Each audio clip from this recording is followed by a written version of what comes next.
Well, hopefully I can figure out a way to like crop these together. But if I didn't, I accidentally closed out of it, and I didn't want to restart again.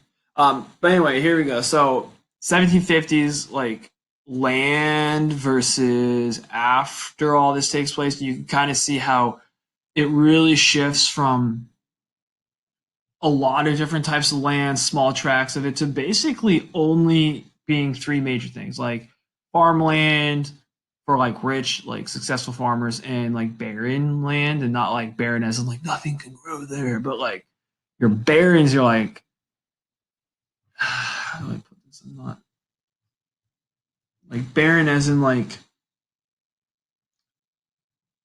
affluent, like rich as in like kind of owning a title in a way.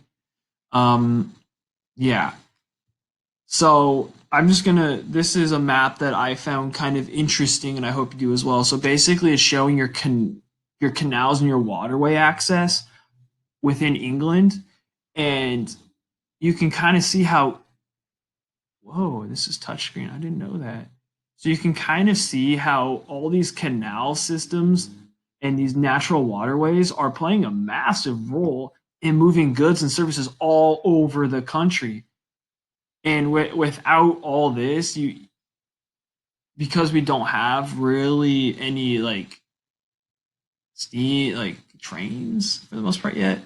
uh this is massive in terms of getting things from point A to point B quickly and efficiently. Okay, so your capital, again, money. It's money to invest in goods and services, materials, everything you need to conduct business, everything you need to improve your economy. Uh, your entrepreneurs, basically, if you're an entrepreneur, you have an idea, okay, and you have an idea that no one else has, or you have an idea that you think there's a lack of market for it, or there's a product that you think, you know what, like Mark is missing this. I want to exploit it in a way. So what you do is you need to get everything. You need to take risks, right? Because like to take this Funko Pop for example, like whoever thought of this took a risk. Like, would people buy this? Would they buy a random like little plastic thing? Maybe. It's an idea. So I need to get money because this packaging costs money, the product costs money, the branding costs money. Then you have to take it from Disney, right? Because it's a Disney owned. That's why they have a little trademark there. You need all that. So it's going to cost you a lot of money and capital resources, and you may or may not be successful. Obviously, they are successful because I have a lot of them. Like you can see it on the wall there. There's a ton of them. Because that's something I think school, like I find ones that I like. But that's basically entrepreneur. Like, did they know they were going to be successful? They hope so. But entrepreneurs back in the day are probably doing like factory. They're mostly like producing something that would help society, and by helping society, they also are helping themselves. Um, so inventions, talking about your textiles. Like textiles basically are like your woven fabric. So what I'm wearing is a textile. It's basically cotton. Well, it can be more than just cotton. It can be wool or whatever, but it's basically woven together. Spinning jenny being so your spinning jenny is like a way to easily weave fabrics that are not like individuals. So it's not something like I'm very familiar with. It's not something I really find that fascinating. I just know it's important.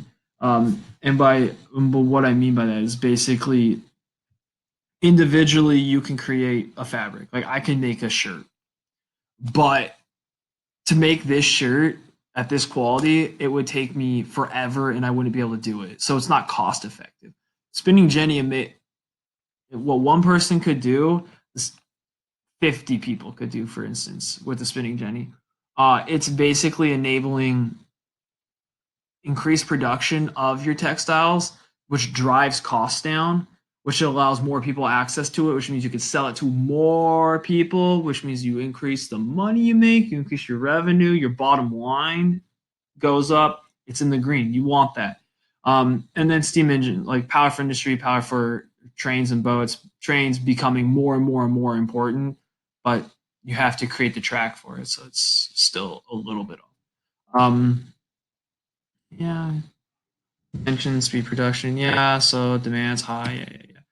I already talked about that. Anyway, I don't. You can go. You can like pausing right now. Okay, I'm paused. So you're going to kind of just read through it. I mean, it's if you really want to like in depth, like how does it actually work? What's it actually look like? You can Google it. I'm not gonna be too bummed about that, but Google it if you really want. The spinning jenny, I think, of the three of those is probably the most important. Um, so your rail system again, not 1750, not 1760, not 1770. Like we're talking railroads like after the 1800s. Um, Obviously, they're going to spur the growth of the industry. Obviously, they're going to create jobs. They're going to help the industry. They're going to create a new wave of people to get around. So, number one, how do you spur the growth of industry about that? Well, first off, uh, you can you're not now constricted to where water's at, right? You can put a railroad wherever you want. You can connect Liverpool and Leeds directly if you want. You can connect Spokane and Seattle directly without having to go all the way down to Astoria and then take the rivers all the way up to the Spokane. Like you can, that helps. That's efficient. Takes less time. Who's going to make those? Well, people have to lay the tracks. Hence, you number two creates jobs to create it, to be the conductor on it. So it's helping that. It's going to boost your farming and fishing industries. Well, Mr. Hanks, yes.